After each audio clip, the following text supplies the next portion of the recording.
우리가 많이 얘기하고 또 많이 기도하는 제목 가운데 만남의 축복이 있습니다. 만남의 축복을 주옵소서, 이런 기도를 참 많이 합니다. 우리 자녀가 만남의 축복을 얻게 하여 주옵소서. 저의 비즈니스 현장에 만남의 축복이 있기를 원합니다. 우리가 그렇게 표현을 참 많이 합니다. 그런데 저는 이 시간 이 말씀 드리고 싶습니다. 진짜 만남의 축복은 나의 뜻을 이루는 어떤 이기적인 성취를 위한 것이라기보다 하나님의 뜻을 이루게 하는 성령의 인도하심으로서의 만남인 줄 믿습니다. 이 만남을 통해서 내 뜻을 이루기보다는 하나님의 뜻이 이루어지는 줄 믿습니다. 19세기 말 20세기 초에 우리나라에서 수고하셨던 선교사님들 가운데서 제임스 게일 선교사님이라는 분 계십니다. 게일은 1888년 한국에 오셔서 40년간 사역을 하셨고 서울 연동교회 제1대 목사로서 27년간 목회를 감당하셨는데 특별히 문학적인 재능이 많으셔서 영안사전을 최초로 만드셨고 철로역정을 한국어로 번역하셨고 또 구운몽 같은 문학작품들을 영어로 번역하셨습니다. 그리고 한국어로 성경을 번역할 때 처음으로 하나님이란 단어를 사용하신 분으로 잘 알려져 있습니다. 그런데 게일 선교사는 처음 한국에 오실 때 캐나다 토론토 대학을 막 졸업한 25살의 앳된 청년이었습니다. 그는 결혼도 하지 않았고 신학교도 다닌 적이 없었습니다. 그냥 무작정 손들고 내가 조선에 가겠습니다. 이 젊은이가 그렇게 했다는 것입니다. 그래서 출발을 했는데 아마도 그가 자원은 했긴 했지만 상당히 불안한 마음이었지 않겠는가, 처음 출발할 때 그런 생각을 가져보게 됩니다. 그런데 하나님께서 그에게 특별한 만남들을 허락하셔서 그가 확신을 가지도록 도와주셨습니다. 그중 첫 번째는 게일이 토론토를 떠나기 전날에 유명한 중국 선교사 허드슨 테일러를 만난 사건이었습니다. 어떻게 그 먼 중국에서 사역하던 허드슨 테일러 선교사가 마침 그날 캐나다 토론토에 와 있었을까요? 그리고 어떻게 게일을 만날 수 있었을까요? 참으로 기적 같은 일이었다 하겠습니다. 영광스럽게도 게일은 내일 제가 조선으로 선교사로 떠납니다 했을 때 이 허드슨 테일러와 대화를 하고 허드슨 테일러가 그날 안수기도를 해줬던 것입니다. 잘 갔다 오라고, 하나님께서 함께 하신다고 안수기도를 했습니다. 자, 그리고 또 두 번째로 캐나다 토론토에서 밴쿠버까지 가는 대륙 횡단 열차를 타고 가는데 그 안에서 게일은 우연히 동양학 학자로서 중국 북경과 조선 서울에서 외교관을 지냈던 로킬이라는 사람을 만나게 됩니다. 당시에 조선에 다녀온 서양인을 만난다는 것은 굉장히 드문 일이었습니다. 매우 어려운 일이었습니다. 근데 놀랍게도 게일은 기차 안에서 우연히 로킬을 만납니다. 만나서 아주 자세하게 기차 안에서 옆자리에 앉아서 한국 문화에 대한 설명을 이 기차가 가는 내내 들을 수가 있었다는 것입니다. 자, 그리고 세 번째로 또 게일이 밴쿠버에 도착을 했을 때 마침 그곳에서 부흥회를 인도하고 있었던 무디를 만나게 됩니다. 당시 북미에서 가장 유명한 부흥사였던 무디가 때마침 밴쿠버에 와 있었고 거기서 게일을 만나서 자네가 조선으로 간다고 하면서 축복 기도를 해줬던 것입니다. 그러면서 게일에게 무디 목사님이 약속을 했다고 합니다. 내가 자네를 위해서 계속 기도하겠네. 이 약속을 받았습니다. 여러분, 이것은 우연이라고 말하기에는 정말 놀라운 만남들이었던 것이죠. 훗날 게일은 자신의 편지에 이렇게 적었습니다. 이것은 하나님의 정말 특별하신 인도하심이었습니다. 그걸 경험했습니다. 이렇게 적은 것을 봅니다. 자, 이처럼 하나님께서는 만남을 소중히 여기시고 만남을 예비하신 분이신 줄 믿습니다. 오늘 우리 삶에서도 이와 같은 만남들이 분명히 일어나고 있는 줄 믿습니다. 저와 여러분과의 만남도 그런 하나님께서 이루시는 만남 가운데 하나인 줄 믿습니다. 자, 그렇다면 우리가 이 시간에 하나님과의 만남을 좀 생각을 해보면 좋겠습니다. 우리 모두의 만남을 하나하나 선하게 이끌어 주시고 그것을 통해서 용기를 얻도록 인도하시는 하나님께 우리가 나아간다면 우리는 그 어떤 만남보다 온전하고 아름다운 만남을 기대할 수 있는 줄 믿습니다. 이렇게 말하겠습니다. 하나님과의 온전한 만남을 누릴 줄 아는 사람만이 다른 모든 사람들과의 아름다운 만남도 그 축복도 누리게 될 줄 믿습니다. 자, 그러므로 우리는 이 시간에 하나님과의 만남을 함께 생각해 보기 원합니다. 또 이것은 분명히 예배를 전제하는 말이기도 할 것입니다. 하나님과의 만남, 가장 기초적으로 예배인 것입니다. 예배에서 우리는 하나님을 만나죠. 우리는 어떻게 온전한 예배를 이룰 수가 있을까요? 자, 오늘 본문 시편 65편 말씀은 바로 그런 말씀을 잘 표현해주고 있다 말할 수 있겠습니다. 시편 65편은 하나님과의 만남을 갈망하는 예배자의 마음을 잘 드러내고 있는 시편입니다. 자, 65편 1절 말씀을 다시 한번 보시면요, 자, 이렇게 고백하고 있습니다. 1절 같이 다시 읽습니다. 시작. 하나님이여, 찬송이 시온에서 주를 기다리오며 사람이 서원을 주께 이행하리이다. 아멘. 자, 여기 찬송이 시온에서 주를 기다립니다. 이 표현을 눈여겨보십시오. 이 말씀은 레위인들이 그렇게 하는 장면입니다. 이 성전에서 새벽에 해가 뜨자마자 이 동트는 그 순간에 그 태양을 바라보면서 하나님을 찬송하기 위해서 기다리는 장면을 묘사한 것이다. 그렇게 볼 수 있습니다. 옛 구약 시대 이 성전의 레위인들은요, 특별히 이 찬양대는 해가 뜨는 것과 동시에 하나님을 찬양하는, 그러니까 하루의 첫 시작을 찬양으로 시작하는 그런 찬양을 올려드렸다고 합니다. 그래서 준비를 하는 것입니다. 아직 해가 뜨기 직전에, 아직 어둠 속에 있을 때 그들은 다 준비하고 나와서 동쪽을 바라보고 다 준비하고 서 있는 겁니다. 이제 해가 뜨면 찬양하려고 딱 준비하고 동쪽을 바라보고 있다는 것입니다. 자, 그 장면을 이렇게 표현한 겁니다. 찬송이 시온에서 주를 기다립니다. 지금 그 마음으로 해가 뜨기를 바라보면서 기다리고 있습니다. 그 장면을 표현한 것이다 하겠습니다. 자, 우리가 한번 그 당시에 그 레위인 찬양대가 되어서 한번 상상을 해보면 좋겠습니다. 그때 레위인들은 어떤 마음으로 하나님을 기다렸던 것일까요? 틀림없이 하나님을 사랑하는 마음, 하나님을 기대하는 마음이었을 것입니다. 자, 오늘 본문 말씀을 통해서 우리는 크게 세 가지, 우리가 하나님께 나아갈 때 어떤 마음으로 나아갈까, 즉 예배를 드릴 때 어떤 마음으로 하나님을 만날까, 하나님께 나아가는 예배자의 마음을 함께 생각해 볼 수 있게 되길 바랍니다. 첫째로 우리는 영혼을 회복시키시는 하나님의 자비를 믿는 마음으로 하나님 앞에 나아가야 하겠습니다. 자, 2절과 3절 말씀 다시 읽습니다. 시작. 기도를 들으시는 주여, 모든 육체가 주께 나아오리다. 죄악이 나를 이겼사오니 우리 허물을 주께서 사하시리이다. 아멘. 자, 기도를 들으시는 주여, 모든 육체가 주께 나아오리다 고백을 합니다. 즉 그 의미를 헤아려 보자면 하나님께서는 모든 이들의 기도를 들으신다, 그 말씀이다 하겠습니다. 하나님께 나오는 모든 육체, 모든 이의 기도를 하나님께서 받으시고 들으신다는 것입니다. 누구 기도는 들으시고 누구 기도는 듣지 않으시고 그런 것이 아니라 하나님께서는 차별이 없이, 편견이 없이 모든 이들을 다 반겨 맞아 주십니다. 자, 그리고 3절에 말씀하기를 죄악이 나를 이겼사오니, 이 표현은 죄의 권세 아래 눌려 있는 인간의 실존을 표현한다 하겠습니다. 죄의 권세가 워낙 크기 때문에 사람의 힘으로 어찌할 수 없다, 그것을 이제 고백을 하는 것입니다. 이 시를 쓰고 있는 다윗 자신이 이미 그것을 경험을 했습니다. 참으로 영성이 깊은 다윗이었고 매일 하나님을 찬양한다는 다윗이었지만 그도 역시 한순간의 유혹에 흔들려서 그 충신 우리아의 아내 밧세바를 범하게 되고 또 그것을 감추려고 우리아까지 죽이게 되는 이 간음죄, 살인죄를 그가 저질렀던 것입니다. 자, 그렇지만 다윗은 다시 고백합니다. 이 3절의 뒷부분 말씀 눈여겨보기 원하는데요, 우리의 허물을 주께서 사하시리다, 이렇게 고백합니다. 여러분, 바로 이 말씀이, 이 고백이 중요하다 하겠습니다. 어떤 죄를 지었든지 간에 하나님께 나오는 자는, 즉 회개하는 자는 하나님께서 받아주시는 것이고, 그리고 기꺼이 그를 용서해 주십니다.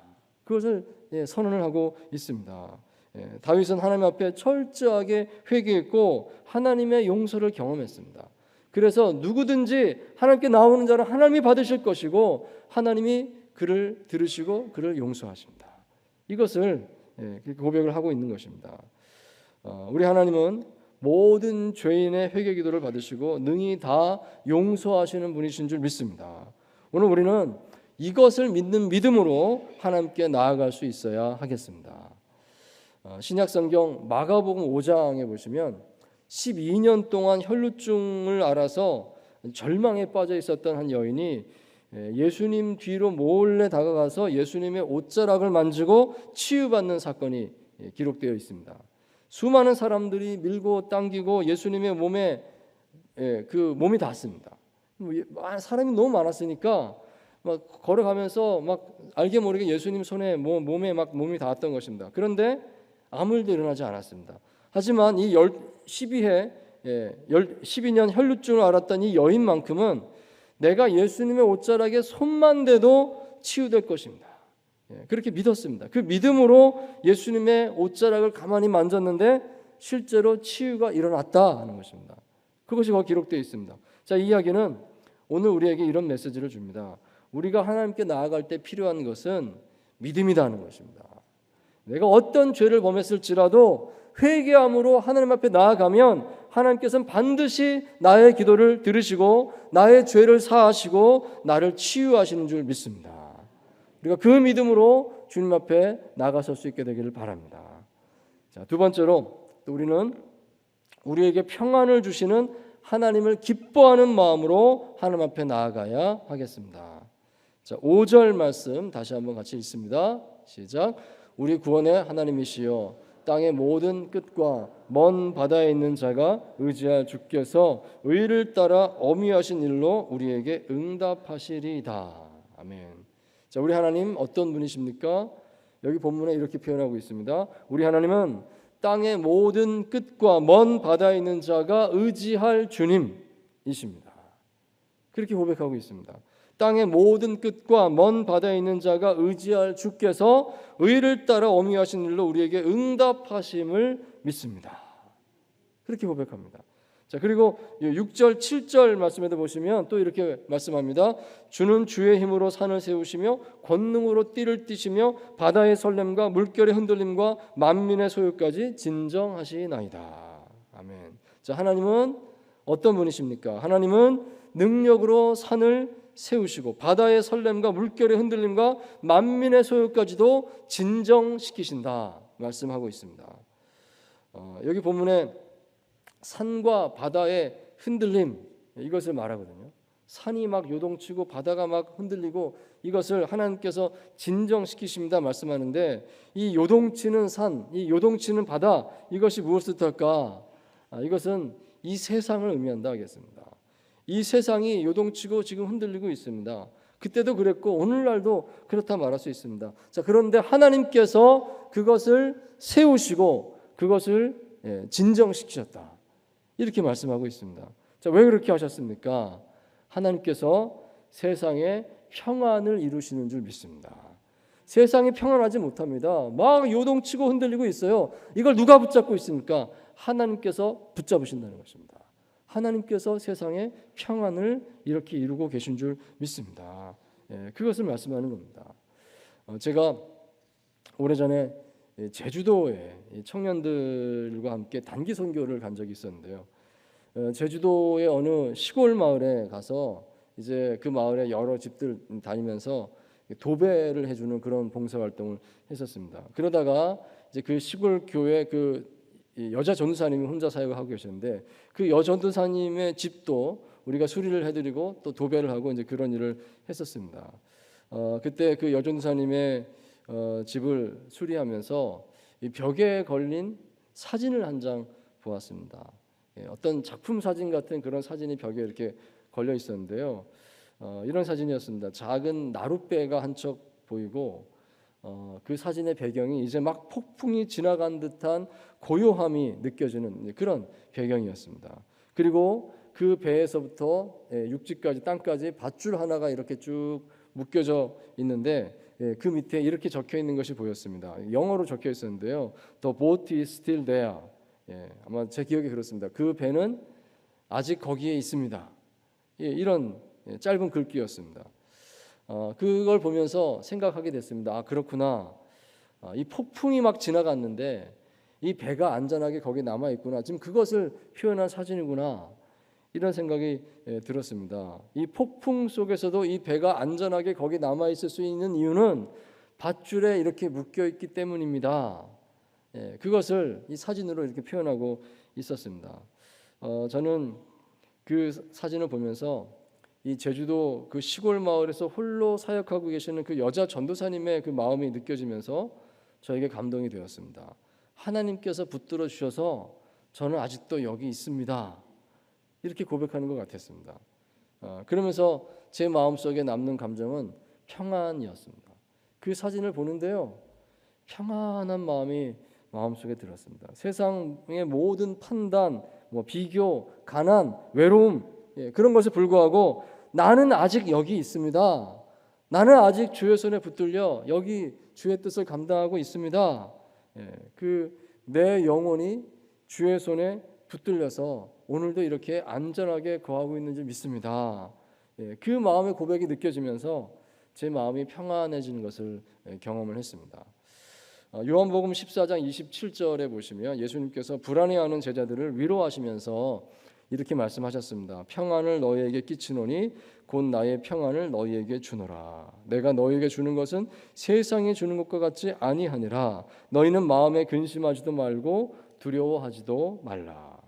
예수님께서는 우리에게 평안을 주신다, 이렇게 말씀을 하셨습니다. 자, 그런데 그 예수님께서 주시는 평안은 세상에 주는 것과 다르다. 분명히 이렇게 말씀하셨습니다. 세상에 주는 것과 다르다. 세상에 주는 평안도 있는데 세상에 주는 평안은 이렇게 말하겠습니다. 그것은 조건부 평안인 것입니다. 무엇이 갖추어져야 평안합니다. 물질이 넉넉해져야, 몸이 건강해져야, 어떤 깨어진 관계가 회복되어야, 그래야 평안할 것입니다. 그건 세상의 평안인 것입니다. 자, 그렇지만 예수님께서 주시는 평안은 다르다 말씀하십니다. 그것은 초월적인 평안인 것입니다. 물질이 부족해도, 몸이 건강하지 않아도, 관계가 화목하지 않아도 그래도 나는 평안합니다. 예수님만 함께 계시면 나는 평안한 줄 믿습니다. 진정으로 이 평안을 깨닫는 사람은 복된 사람인 것입니다. 하나님께 나아갈 때 우리는 우리에게 평안을 주시는 하나님을 기뻐하는 마음으로 나아가야 하겠습니다. 자, 세 번째로, 또 우리는 우리 삶의 자리에 오셔서 돌보시는 하나님께 감사함으로 그분 앞에 나아가야 하겠습니다. 자, 9절 말씀 보겠습니다. 9절 또 같이 읽습니다. 시작. 땅을 돌보사 물을 대어 심히 윤택하게 하시며 하나님의 강에 물이 가득하게 하시고 이같이 땅을 예비하신 후에 그들에게 곡식을 주시나이다. 아멘. 자, 여기 땅을 돌보사 이렇게 시작하고 있는데요. 개역 성경에서는 권고하사 이렇게 번역을 하고 있습니다. 이 돌보사, 이 말이 히브리어로 파카드라는 말입니다. 파카드. 이 파카드라고 하는 말은 원래 이런 뜻입니다. 목자가 양떼 안으로 들어오는 것을 가리킵니다. 목자가 양을 치다가 이제 더 양에 가까이 가고 이 양 무리 안으로 목자가 들어가는 겁니다. 목자가 들어가서 양을 한 마리 한 마리 살펴보는 겁니다. 보면서 어떤 양은 지금 털이 엉켰다, 그럼 털을 풀어주고, 어떤 양은 지금 배가 고프다, 그럼 먹을 거 갖다 주고, 어떤 양은 지금 아프다, 상했다, 그러면 돌봐주고 치료해주고, 이게 파카드입니다. 목자가 양떼 안으로 들어가서 한 마리 한 마리 돌본다. 그래서 이 파카드란 말이 한국말 성경에 번역될 때 돌본다 또는 찾아오신다 이렇게 번역을 하고 있습니다. 원래는 목자가 양을 그렇게 돌보는 것을 뜻합니다. 오늘날에 신방한다는 말이 이 파카드에서 온 말입니다.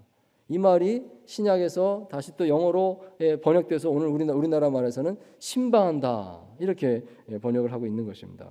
오늘 하나님께서 오늘 우리에게 바로 이렇게 하신다는 말씀입니다. 하나님께서 이 땅에 오셔서 직접 물을 대주시고 이 땅에 곡식이 맺히도록 땅을 비옥하게 가꾸어 주십니다. 하나님께서 우리 안에 오셔서 이것을 하고 계신다는 것입니다. 본문 10절, 11절, 12절, 13절 모두 다 그런 하나님의 돌보심의 결과를 이렇게 묘사를 하고 있는 것입니다. 하늘에서 단비가 내리고 산은 푸르고 들판에 양떼가 가득하고 골짜기가 곡식으로 덮였습니다. 사람들이 즐거이 외치고 노래합니다. 왜냐하면 하나님께서 우리 안에 오셔서 이 세상을 돌보시기 때문에 이렇다, 이렇게 고백을 하는 것입니다. 어쩌면 이 성경 구절을 보시면서 이거는 꿈 같은 이상입니다 라고 말씀하실지 모르겠습니다. 현실은 그렇지 않지 않습니까? 자, 그렇지만 우리는 이러한 이상을 지향하시는 하나님 마음을 헤아려 볼 수 있어야 하겠습니다. 비록 현실은 어렵지만 그럼에도 불구하고 하나님께서는 여전히 이 세상을 그런 사랑으로 돌봐주고 계심을 믿습니다. 하나님은 포기하지 않으십니다. 계속 우리 안에서 그 일을 이루십니다. 구약 신명기 8장에 보시면 이렇게 말씀을 합니다. 우리 같이 한번 읽겠습니다. 3절 4절인데요. 시작. 너를 낮추시며 너를 줄이게 하시며 또 너도 알지 못하며 네 조상들도 알지 못하던 만나를 내게 먹이신 것은 사람이 떡으로만 사는 것이 아니요 여호와의 입에서 나오는 모든 말씀으로 사는 줄을 내가 알게 하려 하심이니라. 이 40년 동안에 내 의복이 헤어지지 아니하였고 내 발이 부르트지 아니하였느니라. 아멘. 자, 분명히 출애굽한 이스라엘 백성들은 모든 것이 부족한 이 척박한 광야 환경에서 겨우 하나님 주신 그 만나라고 하는 음식을 먹으면서 생존했습니다. 정말 그것은 겨우겨우 살아가는 것이었습니다. 그냥 그날 먹을 양식만 받을 수 있었고 그 다음날 어떻게 될지 알지 못합니다. 그 다음날은 그날이 돼봐야 아는 것이죠. 또 그날 양식 받아서 또 겨우 하루 살고 이렇게 살았던 것입니다. 단 하루도 그 다음날을 기약할 수 없는 그런 삶을 매일매일 광야에서 살아야만 했습니다. 자, 그런데 어느 날 돌아보니까 놀랍고 또 감사한 사실은 그들이 40년간 살아남았다는 것이었습니다. 그렇게 하루하루 살았는데 놀라운 것은 40년을 버텨냈습니다. 단 사흘만 살아내도 광야에서는 기적이다라고 말할 텐데 40년을 살았다는 것입니다. 그리고 40년 후에 돌아보면서 또 새롭게 발견한 사실은 의복이 헤어지지 않았고 발이 부르트지 않았다. 그것이었습니다. 즉 보이지 않는 하나님의 지키심이 그 가운데 또 있었구나 하는 것을 이제 발견합니다. 그 고백을 하고 있다는 것입니다. 여러분, 이것은 오늘 우리 모두의 고백인 줄 믿습니다. 하나님께서 우리를 돌보신다는 사실은 사람의 논리로는 설명이 불가능합니다. 그렇지만 돌아보면 알게 되는 것입니다. 너무 힘들어서 내가 더 이상 살 수 없을 것 같았습니다. 그런데 돌아보니까 지난 수십 년간 그래도 여기까지 잘 살아왔습니다. 힘들었지만 그래도 내가 이겨낼 수가 있었습니다. 하나님께서 돌봐주신 것을 알겠습니다. 그러니 앞으로도 하나님께서 나를 그렇게 인도하실 줄 믿습니다. 이렇게 고백하는 것입니다. 아니, 하나님의 돌보심은 단지 우리가 세상에서 잘 생존하는 것 그 이상인 줄 믿습니다. 제가 한번 마더 테레사의 이야기를 여러분과 함께 나눈 적이 있었는데요. 다시 한번 말씀드리고 싶습니다. 이 테레사 수녀는 아시다시피 노벨 평화상을 받으셨죠. 그분이 운영하는 그 사랑의 선교회는 전 세계 123개 나라에 600개가 넘는 분원을 가진 큰 기관이었습니다. 그녀가 직접 세운 고아원이 20개였고 그녀를 통해서 세워지게 된 고아원이 517개였습니다. 문맹자를 위한 학교를 세워서 7,500명을 가르쳤고 무료 진료소에서는 96만 명의 환자를 돌봤습니다. 54개의 나환자 진료소를 만들어서 4만 7천 명의 나환자들을 치료했었습니다. 자, 엄청난 업적인 것이죠. 그런데 그런 업적에 비해서 이 테레사 수녀는 키 150cm의 왜소하고 가난한 노인에 불과했습니다. 그녀가 쉬는 시간에 늘 하는 것은 빨래였다고 했습니다. 옷이 2벌밖에 없기 때문에 늘 빨래를 그렇게 하지 않으면 그 다음에 입을 옷이 없어요. 그렇게 살았던 게 테레사 수녀였습니다. 이런 사람이 어떻게 그렇게 엄청난 일들을 할 수가 있었던 것일까요? 그 답은 하나님께서 하셨습니다. 일 것입니다. 하나님께서 하셨습니다. 이 복잡하고 치열한 경쟁 사회 속에서 우리 눈으로 보기에는 하나님께서 계시지 않는 것 같습니다. 하나님께서 무관심하신 것 같습니다. 그렇지만 하나님은 계신 줄 믿습니다. 하나님은 여전히 우리를 돌보시는 줄 믿습니다. 우리 하나님은 우리 안에 오셔서 우리를 돌봐주시는 선한 목자이십니다. 우리 시간 함께 기도하겠습니다.